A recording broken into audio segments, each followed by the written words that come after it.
Hello, you're watching Nouvel Esprit's video series on the theology of the body. This audience is dedicated to, or this video is dedicated to audience 46. We are your hosts. I am Jeremy Hossotter. And I'm Guillermo Moreno. Now, uncharacteristic of our video so far is I do want to give a warning that some of the content here in this video is a little bit explicit, so I just put a warning that it's not safe for work. I'm just giving that as a general warning, and when we get there, I will give you a heads up. So that is just something to know, that way you don't get caught somewhere awkward. All right, so we're gonna continue where we left off. So audience 44, 45 talked about Manichaeism. Audience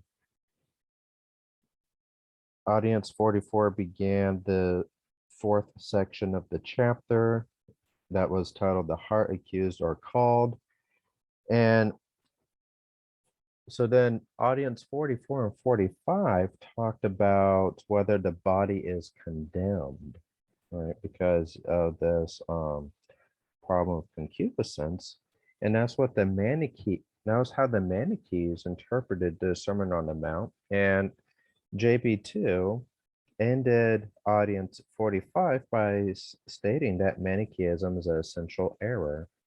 It's fundamentally flawed. And so what we are going to do now is transition to the second subsection of this section, and it's titled The Heart Under Suspicion. And so this leads us to a third interpretation of the Sermon on the Mount. So we know, again, Manichaeism is one false solution. It understood the body, matter, and sex to be evil. This view required then a rejection of the body, whereas Christ affirmed the body. But in order to understand the body, we have to go back and interpret the body within the hierarchy of values, in particular, the values of the human person and the communion of persons. And part of this then comes the responsibility of man needing to overcome this threefold concupiscence. And just a reminder, the concept of the threefold concupiscence is from 1 John chapter 2, verse 16. And the three elements are the concupiscence of the flesh, the concupiscence of the eyes, and the pride of life. And now we have our third interpretation, and these are called the masters of suspicion. And in general, what they do is they look at the data of concupiscence and condemn the heart. They hold the heart in suspicion because of the fact of concupiscence. So then the question is, who are these masters of suspicion? These masters of suspicion are Freud, Marx, and Nietzsche. And this term, masters of suspicion, was coined by the French philosopher Paul Ricoeur. He was a phenomenologist who specialized in the philosophy of language and hermeneutics. And we've actually already seen him before when we talked about audience 3, because his views on myth were cited in footnotes 4 and 6. And so if you're wondering where to go, the Masters of Suspicion is talked about in his two books, The Conflict of Interpretations and Freud and Philosophy. One thing to note, however, is in the footnote 54, where JPII cites this concept of the Masters of Suspicion from Ricoeur, the page numbering is inaccurate if you look at the English edition by Northwestern University. And the correct pages are at the bottom of the slide here, pages 148 to 150. So that's just in case you wanted to look at that part of the book itself. So in general, these three masters of suspicion, Freud, Marx, and Nietzsche. So Freud was one of the prominent figureheads, leaders of psychology, founder of psychoanalysis. Marx began kind of a economical, philosophical critique of man that gave way to what's called communism. And then there's Friedrich Nietzsche, who has this kind of promoted a what's called nihilism. Pretty much he wanted to overthrow values, and he was harshly critical of Christianity. He is famous for saying that God is dead, though it's not how people understand it today. Is usually not how he understood it. In his book, I believe it's The Gay Science, you have this man running through the street saying, God is dead, God is dead. And no one cared. No one batted an eye.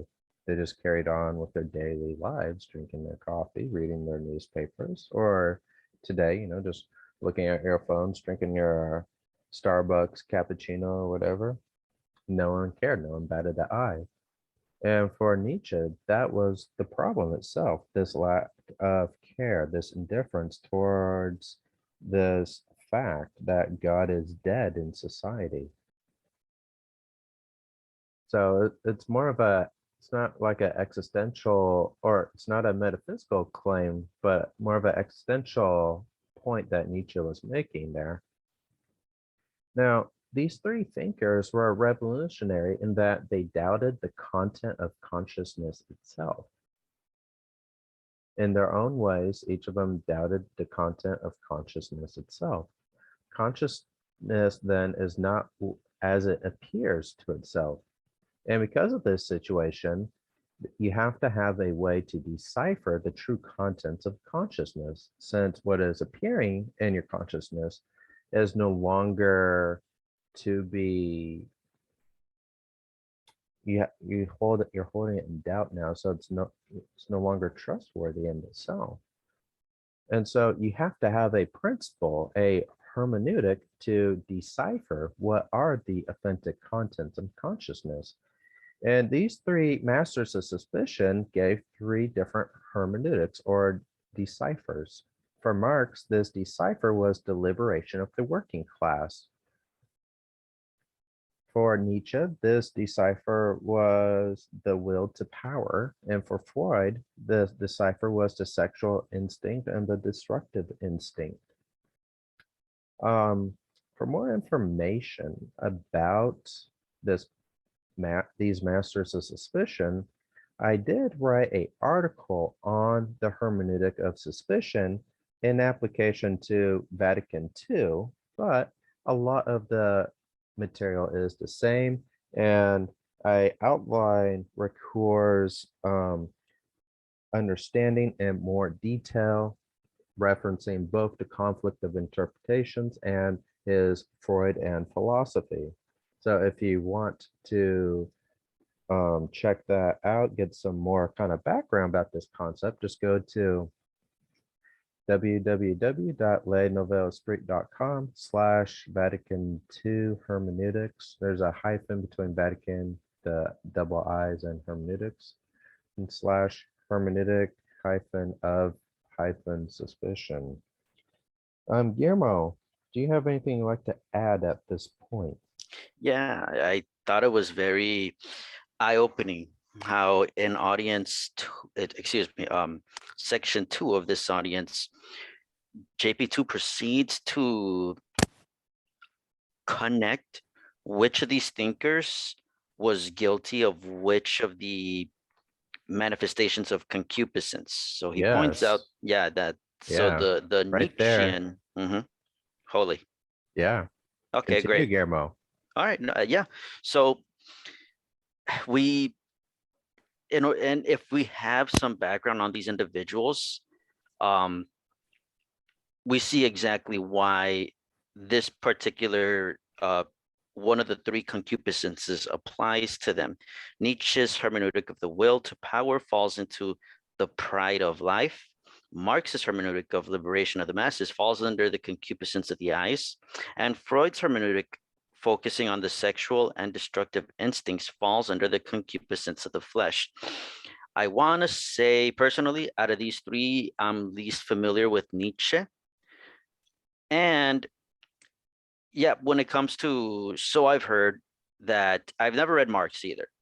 But when it comes to communism, it's really about coveting your neighbor's goods. That's all that there is. That just fundamentally, that's the problem. And we can see that in the concupiscence of the eyes, insofar as there's this lust for some external good, whether or not it's somebody else's spouse, but clearly when it's somebody else's goods. And then Freud, yeah, I've studied psychology. Yeah, he was very famous in his findings. Some are disturbing, others, yeah, I don't know. He's a very controversial figure. I'll bet he still is now. But I think our understanding of, or the modern understanding of the sex drive and human sexuality definitely stems from Freud himself. Jeremy, could you share with us a little a little more about Nietzsche and his hermeneutic and this concupiscence? Sure. Essentially, I mentioned previously, or just a little bit earlier, that we had this nihilism, the absence of values. And so in the absence of values, man has to make his own value. And to do that, you have to have an act through your will. And so then you have the strong men with a strong will and the weak men with their weak wills. The weaker will be ruled by the stronger. And so that you get the idea of kind of the overman or the superman. It's, or in German, the Übermensch. This is the man who has that strong will to power. So pretty much might makes right type of idea. Okay. Does that help, Guillermo? Yes, it does. I am going to save comments about Freud till later. But that was something I wanted to dive into a little bit more precisely because of the fact that a lot of our understanding of the sex drive or the sex instinct, it has this Freudian origin. Now, what JP2 sees with these three masters of suspicion is the central point that all three see the data concerning concupiscence, and from this, that is the temptation to hold the heart in suspicion. And according to Christ, concupiscence is not the final absolute principle that defines man or interpreting him, but concupiscence is important for understanding man. So concupiscence does not have the final say, but it's still important for understanding who is man and where he is today. Whereas our three masters of suspicion, they give final deference to concupiscence through their philosophies. Guillermo, did you have anything else you wanted to say about this, or before we continue on? I do not. Okay. So just to review a little bit on concupiscence, we talked about 1 John already with the threefold concupiscence. And just to recall Matthew 5, the man who looks at woman and commits adultery of the heart, this man, through this desiring and looking, is the man of concupiscence.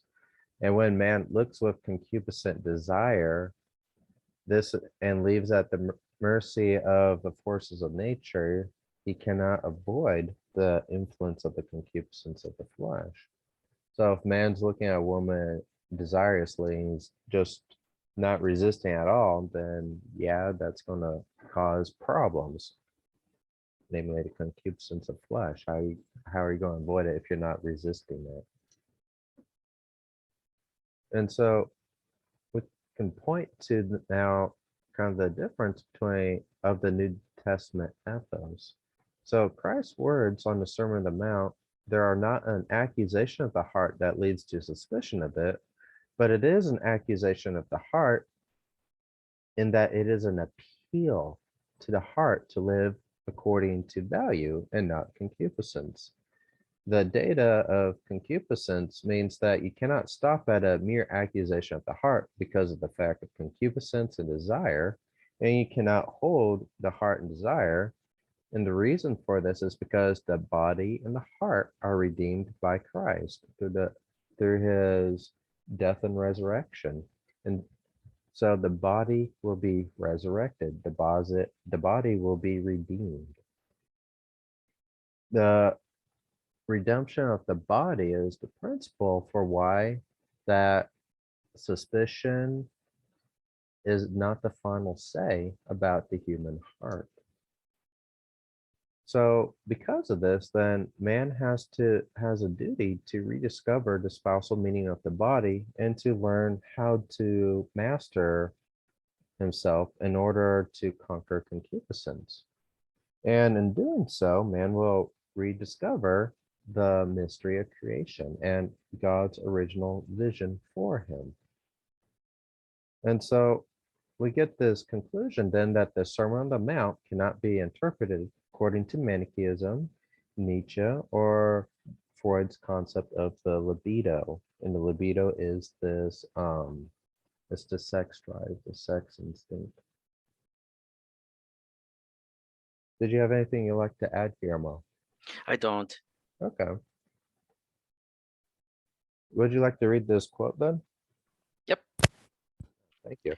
Yes. Quote, "It is important that precisely in his heart, he does not feel himself irrevocably accused and given up to the concupiscence of the flesh, but that in the same heart he feels himself called with energy, called precisely to this supreme value, which is love, called as a person in the truth of his humanity, and thus also in the truth of his masculinity and femininity, in the truth of his body, called in that truth which has been his inheritance of the beginning, the inheritance of his heart, which is deeper than the sinfulness inherited, deeper than the threefold concupiscence. Christ's words said in the whole reality of creation and redemption, reactivate that deepest inheritance and give it real power in human life." End quote. Thank you. So this is a direct quote from Article 6 of this audience. And it's just to re-emphasize that it's not an accusation, but an appeal. And it's an appeal to the heart to live according to the supreme value of love. It's a call to live out your humanity as a person. And that is really what our goal is.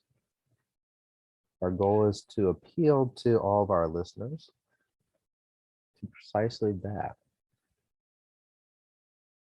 Something worthy to meditate on. Are you ready, Guillermo? Yeah, if I may interject. Yeah, go ahead. Yeah, it almost seems like, yeah, the heart is the problem, but it's also the answer. And I want to say in a previous audience, JP2 mentions that the flesh is the hinge of salvation. So in other words, so in a manner of speaking, just as the body reveals God's plan for humanity, then the heart just also fundamentally, it's not bad in and of itself, and on the contrary, it is good. It is necessary for our the word that comes to mind is salvation. I that's the way I can phrase it at the top of my head for now. But we need the heart, I guess. That's a better way to put it. We need the heart in order to fulfill God's plan for us. Yeah. I think what may help is just thinking of the heart as the battlefield between good and evil within man. You need that battlefield for the battle to possibly win. To even have the battle, there has to be the battlefield. Yeah. Yeah. All right. Thank you, Guillermo. Yep. Let's see what's next.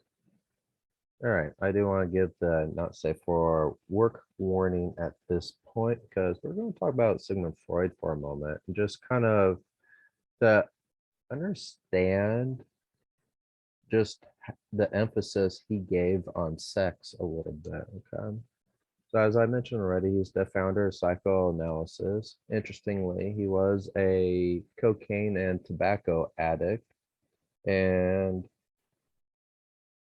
he was such a tobacco addict that it was actually cause for his death, interestingly, because he got cancer in his mouth and he didn't stop smoking. And so apparently he got to a quality of life that was so bad in 1939 that he had someone shoot him up with morphine.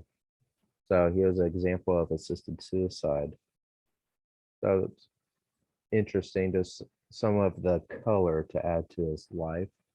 So as mentioned before, the libido is sexualized energy. I think the sex drive. Everything was about sex for Freud. So, for example, he sexualized children. So boys were understood to be moral because they had a fear of being castrated by their father. Women were amoral because they did not have penises. They suffered penis envy instead. And so you get this kind of weird, wacky development because of human or weird understanding of human development based off this hypersexualization of children. So like toddlers, they express kind of there's this the libido through their oral fixation, through the fact that they're nursing on their mother's breast or they're sucking a finger or whatever. And so Freud identified this oral fixation as their erogenous zone for the toddler when they're learning how to control their bowels. This he called like the anus stage, and so the anus was the erogenous zone. And he broke up child development like this in 5 stages, where he's assigning erogenous zones to the child as a sexual person, and it's very weird. There is some interesting questions that can be raised about whether he is trying to sexualize children to try and reconcile child molestation. So that is something interesting for keep in the back of your mind is that question if you ever read Freud. Another thing he's kind of really famous for is the Oedipus complex. It's a reference to Oedipus Rex, a play by the Greek tragedy playwright Sophocles. And the Oedipus complex is this idea that boys hate their fathers and they want to have sex with their mothers. The father is understood to be their sexual competitor.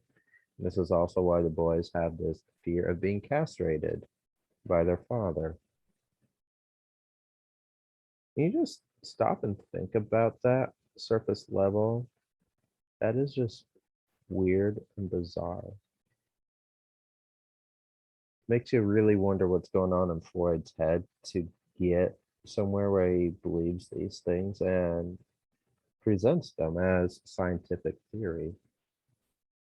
There are some elements of Freud's views that are interesting and possibly redeemable philosophically, which I did not talk about in the slide. But if you're interested in Freud's book called, I think it's the ego and the id. Maybe it's the id and the ego. I forget which comes first in the title, but he makes this distinction between the id, the ego, and the superego. And I didn't want to dive into this too much, but a really interesting essay on this topic of the superego is actually by Dr. John Crosby. Let's see here. See if I can find the book real quick while I'm thinking about this. He gives an interesting examination of the concept of the superego.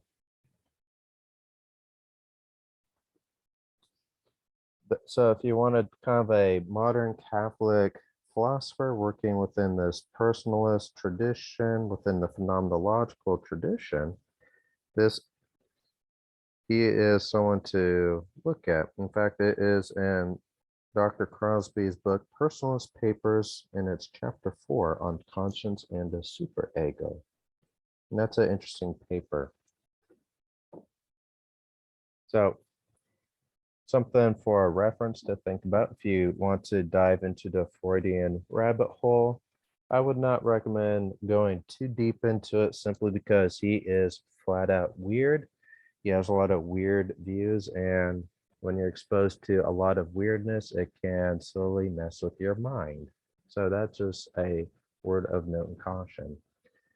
Of our three masters of suspicion, Freud is given the most attention.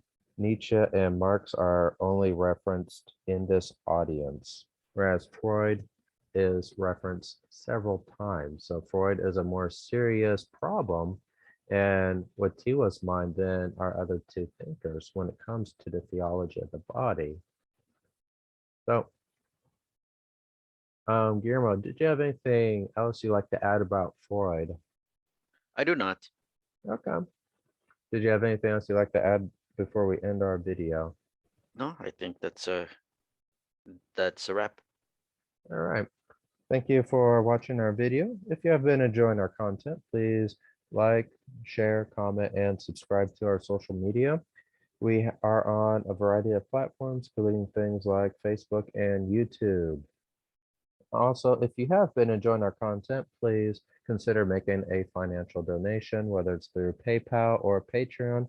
Your financial support goes towards the maintenance of our website and the purchasing of materials so we can continue our research and giving you great resources such as this video series and our articles. You can find our articles on our website at nouvelesprit.com. They are all free for everyone to read and enjoy. Also on our website is our podcast. And Guillermo, could you give us some more information about that, please? Yes, in our other podcast series, we talk about a variety of other topics, such as trends in culture and politics, and we address them through a Catholic personalist perspective. We upload our podcast episodes onto buzzsprout.com, and you can find our podcast. You can actually listen to our podcast directly on our website due to links on YouTube, where we also upload our episodes. You can listen to us under the you can find our podcast page under our media section on at nouvelesprit.com. You can also use that to locate us on Buzzsprout. You can listen to us there, or use Buzzsprout to listen to us in other major platforms such as Google Podcasts, Apple Podcasts, and Spotify. Yeah, just to clarify, if you're wondering where is all this social media, you could just simply go to lesnouvelesprit.com/subscribe. If we have it, it is there, whether it's Facebook, YouTube, PayPal, Patreon, the variety of places our podcast is distributed. It is all there. So if you want a one-stop shop, just go to lesnouvelesprit.com/subscribe. Any last comments, Guillermo? I would just like to ask our viewers and listeners to keep us and our mission in your prayers. Yes, please remember to pray for us. And with that, We will see you next time. Bye, everyone. God bless.